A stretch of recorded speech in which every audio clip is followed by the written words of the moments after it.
Ano po ang inyong assessment kay Roberto Bernardo sa kanyang affidavit at sa kanyang testimonya na nagbanggit siya ng ilang mga pangalan ng senador, yun lang ang kanya pong binanggit. Ano pong inyong basa po? Ito po kay Yusek Bernardo po ito, no? Opo. Oo. So sa akin, kung again, we go, kasi sa testigo naman, sa pagbigay ng mga testimony, we go to personal knowledge. Kung ang kanyang testimony at sinasabi niya, meron siyang personal knowledge o personal na dealings with itong mga senador na ito at kausap niya. So I think yun dapat bigyan ng substantial weight, no? So titingnan natin, I think dapat if I were the senators, I should give more searching questions. Kasi sa tingin ko, dapat buuin nyo yung kwento kasi parang kulang yung kwento niya. Pero malinaw o klaro doon sa sinasabi niya na meron siyang personal dealings with the persons he mentioned. So from there, they can start siguro more searching questions to get more details kung ano po yung nangyari. Siguro pareho din po tayo ng gustong itanong kasi since 2017 siya naging USEC, no? Opo. Na-promote bilang USEC nga po ng DPWH, and mind you, yung kanyang appointment po ay napakalawak, no? Yung kanya pong yung kanyang jurisdiction, ha?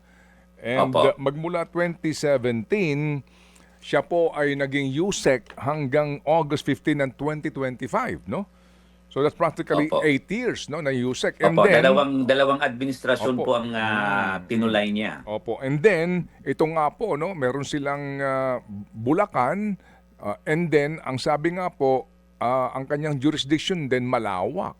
So para bagang, napansin nyo ba, parang ang kanya naaalala lang na nakatransaksyon niya ay yung mga binanggit niya lang. Parang, Yung nga po, Boss Ted, ang kinatataka ko, parang ang transaksyon niya parang limited lang dito sa mga taong top na hindi sa akin, hindi ka panipaniwala na parang kasi parang ang pinag-uusapan niya parang Bulacan lang or some areas lang, no? Pero alam natin kung Yusek ka na with his power and yung lawak ng kanyang authority, parang buong Pilipinas ang hawak niya.